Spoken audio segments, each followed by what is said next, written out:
महात्मा बुद्ध एक गांव में प्रवचन सुना रहे थे।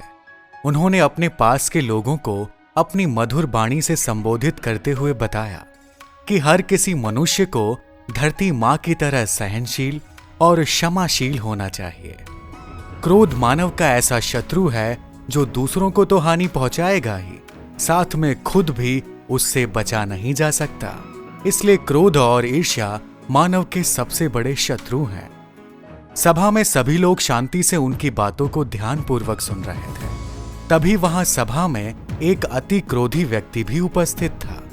वह पहले तो उनकी बातें सुनता रहा, फिर वह अचानक महात्मा जी से क्रोधित होकर बोला। बोलते समय उसकी आंखें खून के समान लाल हो रही थीं। उसने बोला कि तुम ढोंगी हो, यहां बैठकर लोगों को बेवकूफ बना रहे हो। यह जो भी कुछ तुम कह रहे हो ना, इसको सचमुच करना बहुत ही मुश्किल है, समझे? तुम्हारी इन बातों का कोई मतलब नहीं है। यह सब बातें कोई मायने नहीं रखती असल जिंदगी में। कहानी सुनाना बंद करो धूर्त महात्मा, और जहां से आए हो वहीं चले जाओ।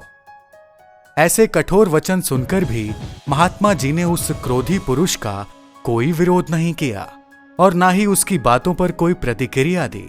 वह शांत रहे और अपना काम करते रहे, जिससे वह पुरुष और भी क्रोधित हो गया और उसकी समझ में नहीं आया वह क्या करे। तब उस व्यक्ति ने महात्मा जी के मुंह पर थूक दिया और वह वहां से चला गया।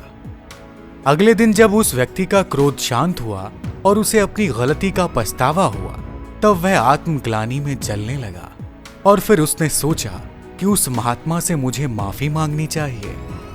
वह महात्मा जी की खोज में उस स्थान पर गया जहां महात्मा जी कल प्रवचन दे रहे थे, लेकिन महात्मा जी वहां कहां मिलने वाले थे। वह तो अपने शिष्यों के साथ अन्य किसी गांव की यात्रा पर निकल पड़े। वह व्यक्ति सब लोगों से महात्मा जी के बारे में पूछता पूछता उस स्थान पर पहुंच गया जहां की महात्मा जी प्रवचन कर रहे थे।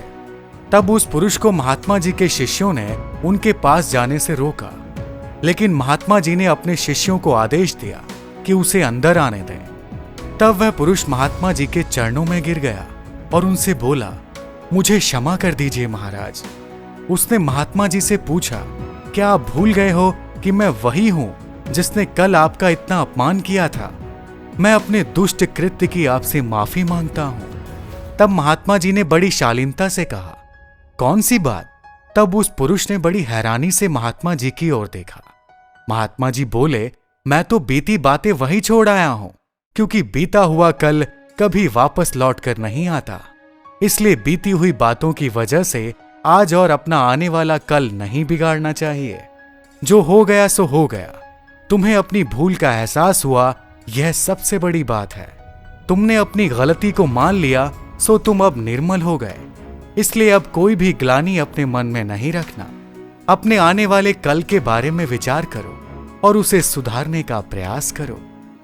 महात्मा जी की बात सुनकर उस पुरुष के मन का भार हल्का हो गया और उसने महात्मा जी के चरणों को पकड़कर कहा, आज से मैं अपने क्रोध का त्याग करता हूं और धैर्यवान और क्षमाशील होने का प्रण आज से ही लेता हूं। तो दोस्तों, इस कहानी से यह प्रेरणा मिलती है कि हमें अपने बीते हुए कल की गलती को लेकर वर्तमान में उसका पछतावा नहीं करना चाहिए, बल्कि उस गलती को हमें अपने भविष्य में कभी नहीं दोहराना चाहिए, क्योंकि बीता हुआ कल कभी लौटकर वापस नहीं आता।